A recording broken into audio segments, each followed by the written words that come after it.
It is a big afternoon here at Northwest Stadium, just outside of the nation's capital.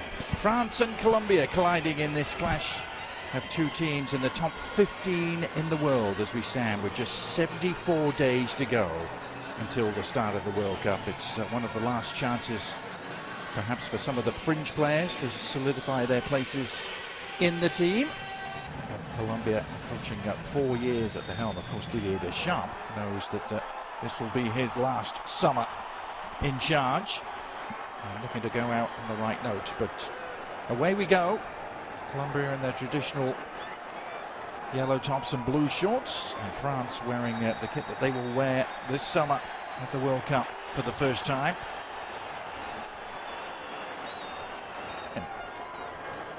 And Adrian, if we're going to talk about victories of Colombia over France, there is another one. I'll tell you about it in a second. It's Colombia who are making the first waves. Luis Diaz trying to make things happen for the first time. I did the research, Adrian. I went deep in the research. 1993, in a game that was played in Martinique, Colombia beat France 3-1, but that's not the story. And the story is not that Adolfo El Tren Valencia had a hat-trick against France that day. No, that's not the story. The story is that our very own Frank Leboeuf was playing for France that day. And an even bigger story, Frank Leboeuf had hair that day. Trying to construct something here. Akliouche wide to Cherki. Back it goes, and the shot is on, and Zaire Emery, the young PSG midfielder, winning his 10th cap today, putting his effort just wide. He's been busy early here. Colombia started in fine fettle 3 days ago. They were ahead inside 2 minutes against Croatia, and here they are on the front foot. Teed up for James Rodriguez, never really got control. The follow-up shots, well, wasn't that far wide. There's Richard Rios. Quite couldn't sort it out on top of the 18-yard box. Once this ball pops out to Richard Rios, this is an aspect of his game that he is really good at. Striking from distance, this ball is dancing, and Bryce Samba is just looking at it. Chance to run at the defense again is accepted. Here's Thuram.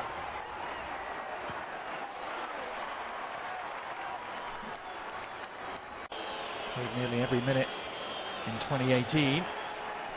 N'Golo Kante misplayed the first touch, but they keep the attack alive. Akliouche looking to combine, and well, it's an ungainly tangle of legs rather than an actual foul. There's an initial grab from Juan Cabal, a little something. Not enough for a penalty. Mojica sort of turns Akliouche around, and then Cabal, as you mentioned, tangling the legs, and we play on. World Cup qualifying action. Now, chance for Thuram, going round the keeper, but he was offside. Montero out to make life difficult for him, but Marcus Thuram straying beyond the last defender. Because it's not a guy that is really going to exploit his speed, he really has to play on that line. Gives you an idea why is it important to find the right players to give you depth in a tournament like the World Cup. Yeah, it's Colombia though who are forcing the issue here, and that was an all-important touch behind for the corner. My goodness, I think Arias thought he had a tap-in coming his way. And he did. The service is coming. John Arias has the tap in, and Lucas Hernandez with a sliding challenge. Great defensive play. Players for this team going into this World Cup. Yeah. There's Kante eluding defender Akliouche onto Kalulu, and well, flag stays down for now. Little pocket on the edge of the area, but a pocket that was closed down very quickly, but at the expense of a free kick. Lucas Hernandez brought down. Colombians didn't like it at all.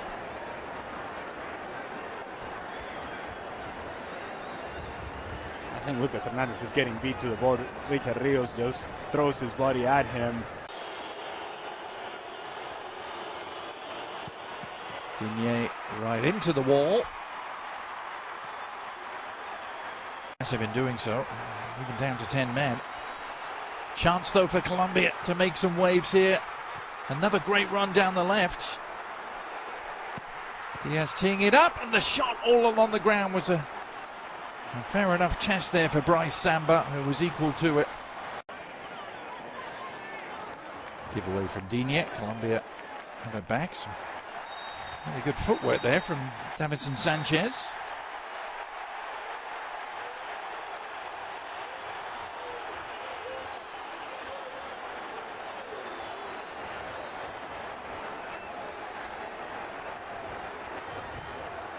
All right.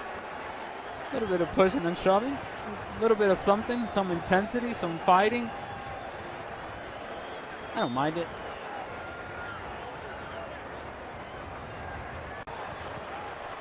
Akliouche. A long way out. Dragged his shot just wide of the near post. Unlikely result of Bolivia beating Brazil meant that Venezuela was out. Happy times. Yay.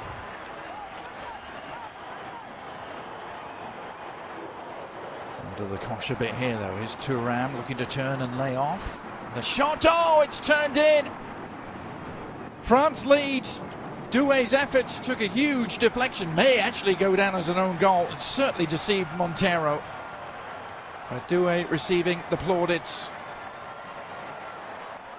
He just puts it on target, and then Daniel Munoz is the one that deflects it on goal. Akliouche putting some pressure, looking for a combination, a little give and go action. Can I get him behind? No. It's going to be Marcos Thuram. And at this point, it felt like Colombia maybe had it under control, and they did not. The deflection by Johan Mojica falls onto the path of Doué, who puts it on target. Give him credit. Alvaro Montero had it covered. And to your point, Adrian, it is indeed the deflection of Daniel Munoz that takes it away from Montero. 1-0 France. Daniel Munoz just stretching out a left leg here to try and block the effort. All he could do was steer it past the helpless Montero. It was only a matter of time when he was just going to take over the world and be among the elites in the world. And it just never quite happened for him at the club level. No. As Arias gets to the byline, whips in the cross. A little bit of a late infringement there on Bryce Samba, who stays down.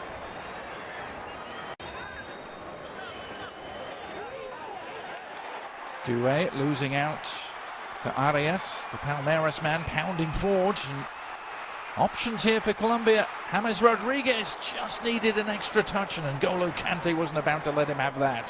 Club career never quite matching what he's done wearing the yellow of Los Cafeteros, as they have some defending to do.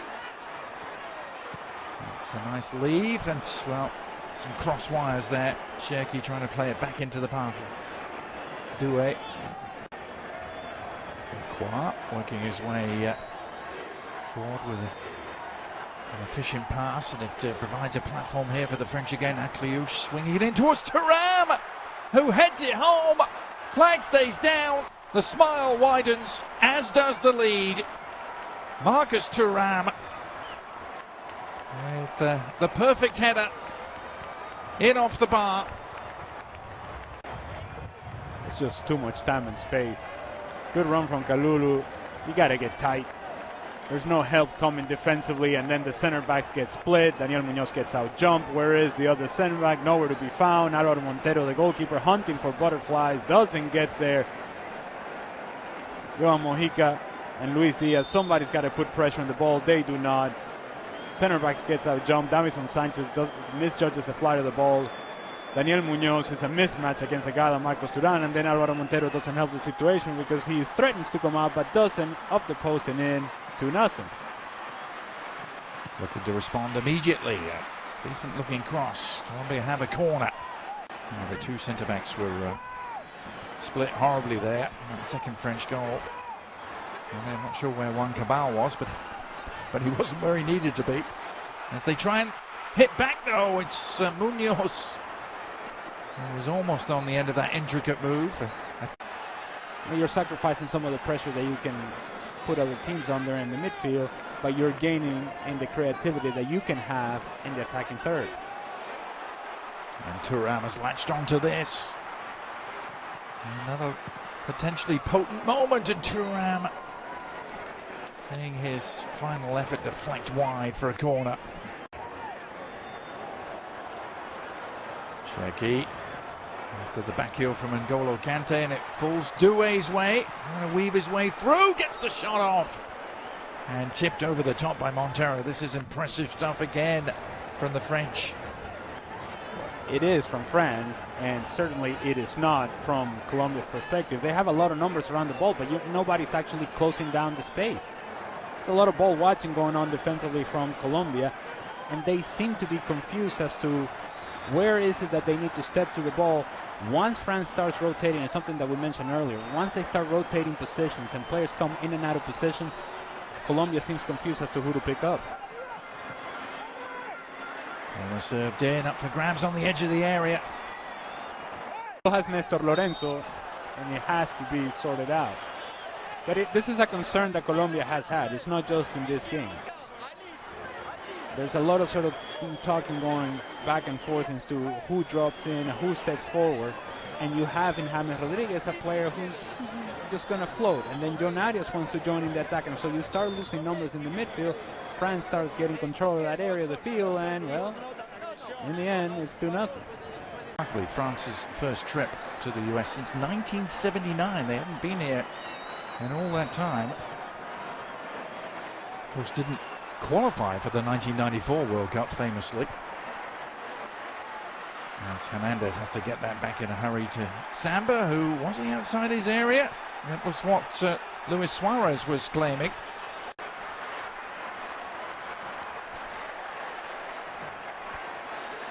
Recovery work from Doué, just disrupting it, breaking it up.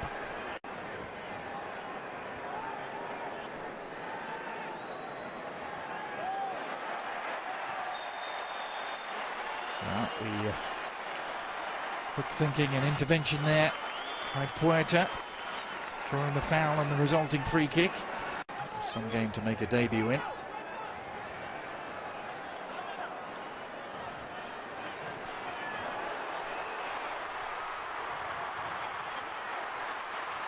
And a chance perhaps for Diaz to make some waves. And then the shot well over the top.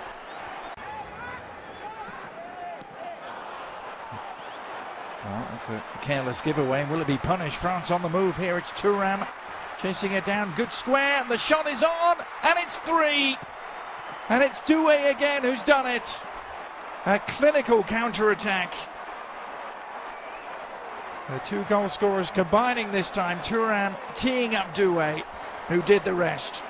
It takes is a turnover, and then from there's 1 and 2 touches, and France are just running freely, able to find the correct pass with the correct pace. Optional defending at the back post. Hey, Daniel Muñoz, where are you, papi? ¿Dónde estás? Nowhere to be found. Nowhere to be found. And it's something that I mentioned earlier, that he lacks tactical discipline.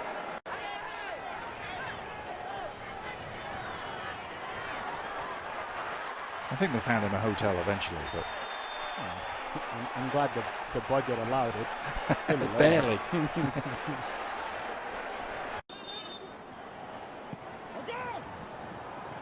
James curling it beyond the far post, still there for the taking.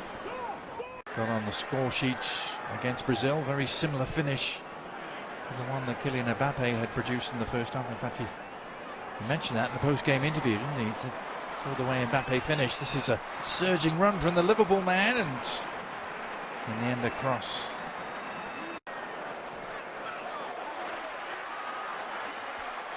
One back for Colombia, and a chance to break here.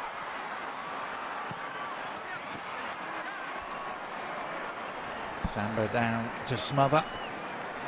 This is at least a productive training session.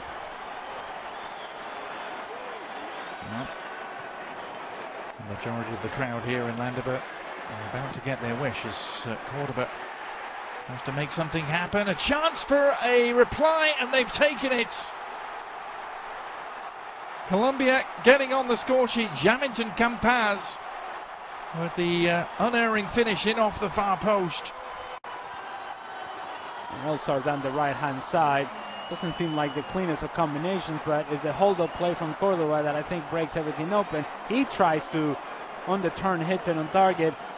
It's a friendly deflection for Colombia, but then after that, quality on the pass, good pace on the ball in terms of the pass. It gives Campas everything that he needs in order to hit this with his left foot, while Cordova is trying to create for himself. As it falls to the top of the 18-yard box, then it's a good pass with good pace and a good finish to the far post, off the post and in. 3-1. Yep, and another debut international goal for Campaz. Some energy and some life to Colombia. Quintero delivering the free kick, still up for grabs, appeals for a handball, rather half-heartedly. French defence under some duress here as Puerta reels around. Another good piece of play from him. There's a real scrum down inside the 6-yard box. Quintero eventually delivering to the near post. Another rebound the French can't quite deal with. Now they can. Very efficiently worked out of defence, and what a ball from Elise to release Ekitike round the keeper. He tried to go. Good recovery from Montero. Danger not removed, and it needs a goal line clearance in the end to prevent Colombia and France taking no notice of that and producing this. I think Ekitike just showed too much of the ball to Alvaro Montero, knowing exactly what he was going to do, and if indeed he was going to take him to the outside, then that touch really has to get around the goalkeeper. Improve in the defending part, certainly in the center back position, that has been a problem. But when they get going like this offensively, it's difficult to stop them. Yeah. There's Elise. Mbappe under control. Nicely done for Digne. Back to Mbappe! Into the side netting.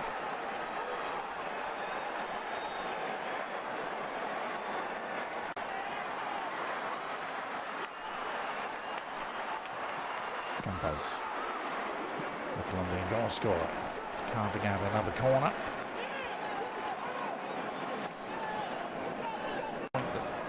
Plenty of talented French teams that haven't won before.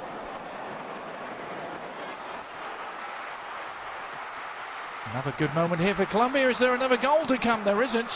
Last-ditch block. Campas trying his luck again. Samba able to punch it clear. And the French survive defensively and look to thrive at the other end again. Ekitike with a driving run. May go it alone, and well, he had Elise one side, he had Mbappe the other. And he only had eyes for goal. Hugo Ekitike. That's a good ball for Cordova to get on here. Exciting end to the game. Cordova's curler. Not quite. There's going to be one more moment yet for them. It is Kylian Mbappe. He's round the keeper, and he finishes. And he ties the all-time French record goal scorer. Offside, offside, Adrian. Calm down, Adrian. That was going to be the moment. Olivier Giroud was about to hand his crown over to Mbappe, but it'll have to wait. Trying to send the yellow-shirted crowd home happy with another strike. It's not going to come, though. And with it goes the final whistle. And France too prevail by 3-1. They had the 2-goal lead at half-time. And they end with a 2-goal victory. Kylian Mbappe had the ball in the back of the net, but was offside. And so in the final analysis, only France with another comprehensive victory against South American opponents.